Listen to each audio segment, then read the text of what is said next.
What's up, Speedway fans? Welcome back to the channel and welcome to the third edition of the weekly Speedway catch-up. I have loads to go over today, but before we go any further, don't forget to click the thumbs up button and stick a positive comment in the comment section below. The more people that do this, the further the video and channel can spread across YouTube. If you're new here, don't forget to click subscribe as well. It really helps the channel. My name's Carlito and welcome to my YouTube channel. Good Friday certainly lived up for his name for Tai Woffinden, who has remarkably been discharged from hospital just 19 days after a horrific crash whilst riding for Rzeszów in Poland. I've covered Tai's injuries in a previous video, but for Tai to be walking out of hospital with a smile on his face less than 3 weeks after being admitted is easily the biggest news on this week's edition of the weekly Speedway catch-up. It was only 2 weeks ago that Tai was woken from a medically induced coma. This goes to show that not only are these boys harder than a coffin nail, but just how far medical treatment has developed in the past 20 years. I was shocked at last year's Speedway of Nations final in Manchester when Davies walked in after fracturing 7 vertebrae and 5 ribs just 12 days earlier.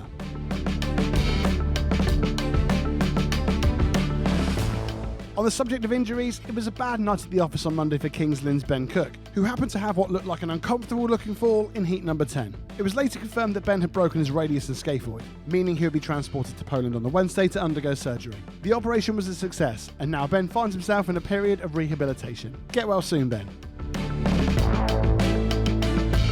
The Speedway Grand Prix has upped the number of automatically qualifying riders from 6 up to 7. In 2024, only the top 6 in the standings at the end of the season would automatically progress to the following year. But the decision has been made to add an extra qualifier for 2025.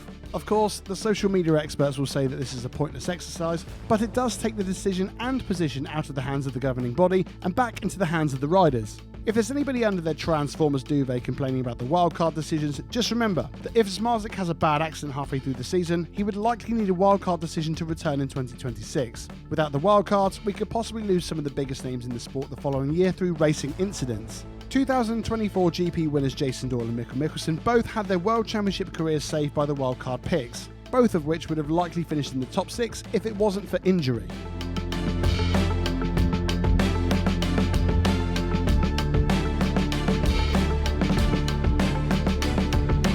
We have had an exciting update on the future of the Coventry Bees. The BSN team had a chat with pool promoter Matt Ford on Wednesday evening, who seemed full of confidence whilst talking about an update regarding the future of the Brandon Stadium. Matt said that he couldn't say too much, but the updates have only been positive. Following this, the official British Speedway podcast No Breaks No Fear host Ian Brannan spoke to Jeff Davies, the chairman of the Save Coventry Speedway campaign, on this week's episode. Jeff talks about the developers being refused planning, they appealed the decision, and the appeal has been dismissed. Also, a consortium of credible investors has collaborated together and has the capital to reinstate the stadium should the group have the opportunity to acquire it. It's been said that the consortium don't need any loans, and they also have the technical ability to redevelop the stadium. But the most exciting news is that the Rugby Council planning process has been underway for a year. There's a new policy that states that the council supports the return of motorsports and other community uses at the Brandon Stadium. The new policy also says that planning will not be approved for any development which conflicts with the future use of the stadium. This is enormous news. Miraculously, it looks like the council are actually on the side of the Save Coventry Speedway campaigners. This is exactly what our sport needs in the UK, and it just goes to show the power of these campaigns. Let's just hope that other clubs like Swindon, Wolverhampton and many others can have the same success. And we see Speedway returning to towns and cities where it has been a staple of the community for the past century. German Eric Riss has been confirmed to be the first wildcard of the 2025 Speedway Grand Prix Series. The Oxford Spire and Red Car Bear has been chosen to represent Germany over his fellow countrymen Kevin Walbert and Norbert Bledon. Riss has started off the season well and will head to Landshut full of confidence. Eric will join Kai Hülkenberg as the 2 home country riders attempt to be the first German Grand Prix winners since Martin Smolinski in New Zealand in 2014.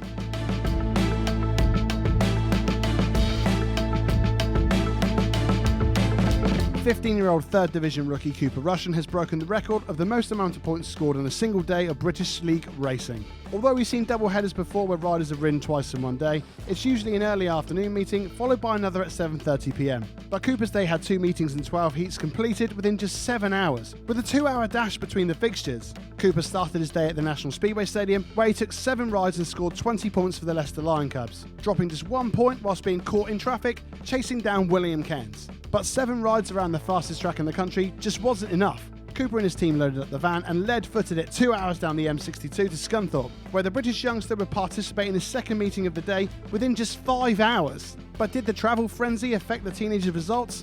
Absolutely not. Cooper took 5 rides in Scunthorpe, including Heat 15, and once again dropped just 1 point, scoring 14 out of a possible 15.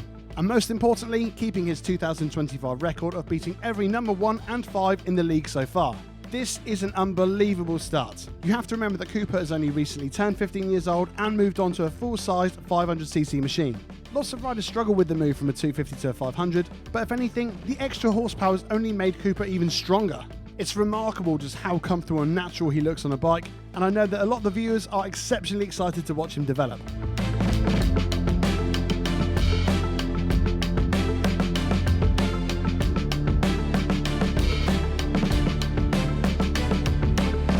Tickets have gone on sale for the British final held at Bellevue on the 12th of May. The National Speedway Stadium will host the gladiatorial test to see who is not only the best British rider in the world, but also who is the strongest contender to be handed 2 wildcard positions for the 2 Speedway Grand Prix of Great Britain held in Manchester. If you're looking to go to Bellevue for the British final, tickets are available now on the Bellevue website. I've left a link in the description section below.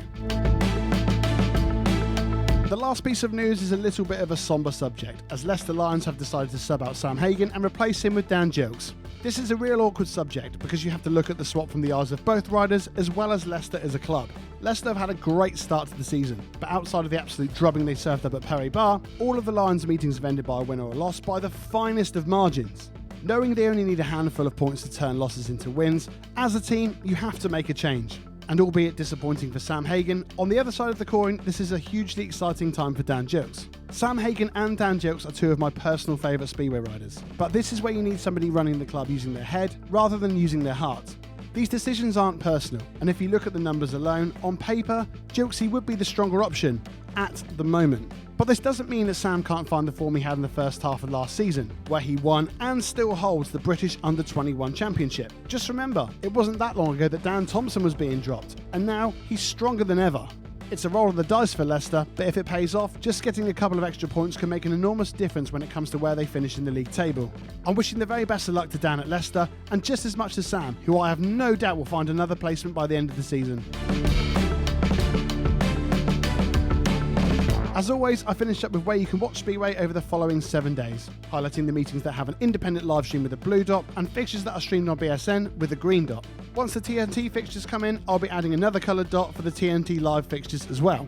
I always say it, but I don't encourage fans to watch the live streams if you're able to attend the meetings in person. Supporting your local club can contribute more than you can possibly imagine. But if you're an away fan or you're unable to attend meetings anyway, these streams are a great way to be able to watch Speedway without the time and expenses of travelling around the country. That's it for me for this week. Don't forget to like, comment, share, and of course subscribe. The more people that engage with the channel, the quicker the channel grows, and with growth comes much better videos. I hope you guys have an amazing Easter weekend and a good week, and I'll see you guys in the next one.